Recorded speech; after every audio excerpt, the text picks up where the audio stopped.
Hey guys, it's Caleb, and welcome back to the Pink Side.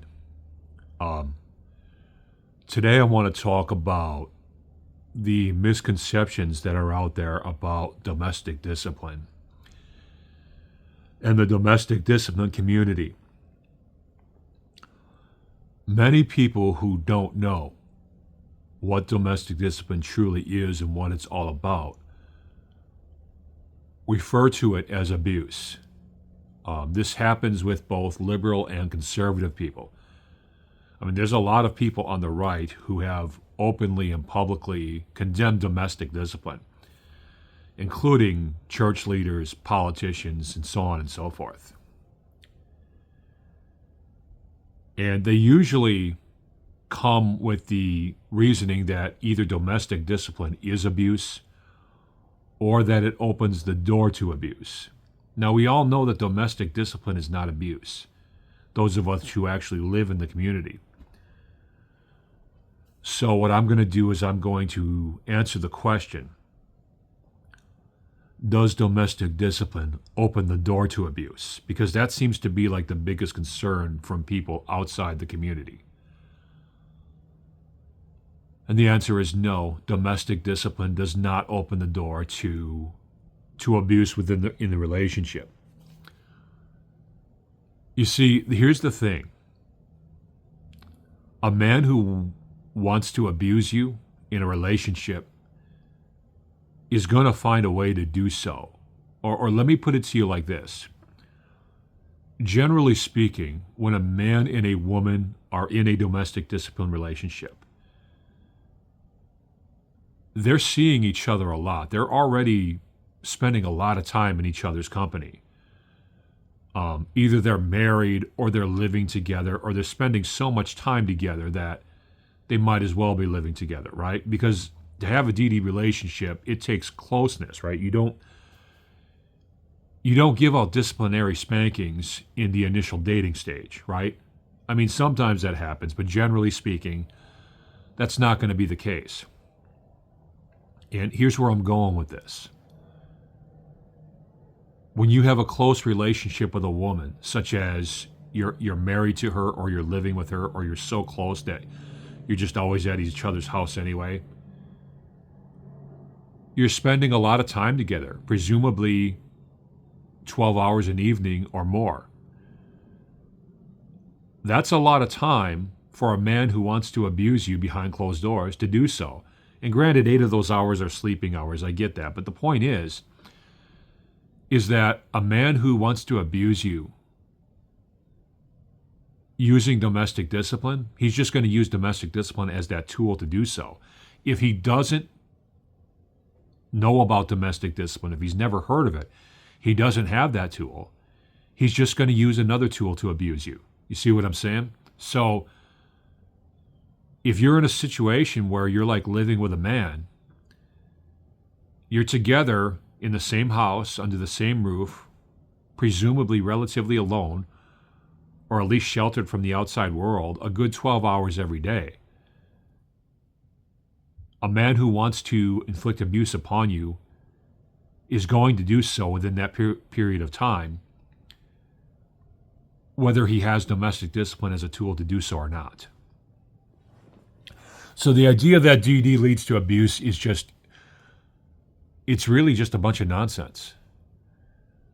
Most people who sign up for domestic discipline have no intentions of abusing their partner. As a matter of fact, I would say in a good 7 or 8 cases out of 10, and this is a well-documented phenomenon within the DD community, I would say a good 7 or 8 cases out of 10, it's the woman who brings the idea of domestic discipline into the relationship. It's not the guy. It's the woman who presents the man with the idea of domestic discipline. And it's the woman who initially wants it. So a lot of times at the beginning, a guy doesn't even really want to do it. He's just kind of going along with it. But he comes to believe in it after practicing it for like a while, right? So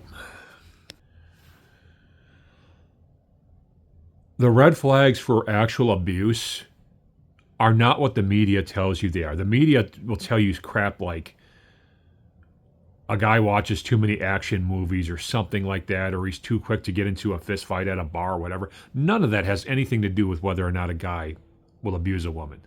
That's just something that's just feminist propaganda designed to emasculate men, to make anything that's considered masculine look bad, look sinful, look bad to the general public, and so on and so forth. Unfortunately, there isn't a whole lot of real, true red flags for the potential for future abuse. People always come up with them, but there's always like tons of exceptions to the things that people come up with. So the only way you can really learn if a man is potentially going to be abusive to you, unfortunately, only time will tell you that. That's just the reality of the matter. But there are a couple of true red flags. At least for psychological abuse, not for physical abuse. Physical abuse is so unpredictable. I mean, but for psychological abuse, a man who consistently refers to women as thoughts, hoes, 304s, things like this, is a man that has a high potential for psychologically abusing you in a relationship. Because if that's just how he views women, well, eventually, if you're a woman with him, he's eventually going to turn that attitude towards you. Not always, but a lot of times. If you're a grown man, you're over the age of 19 or 20, and every other word out of your mouth when talking about women is B and H and all that, there's a really good chance you're at least psychologically, if not physically, abusing your woman. You know? So there's some red flags there that you can see. But I mean, getting back to the point,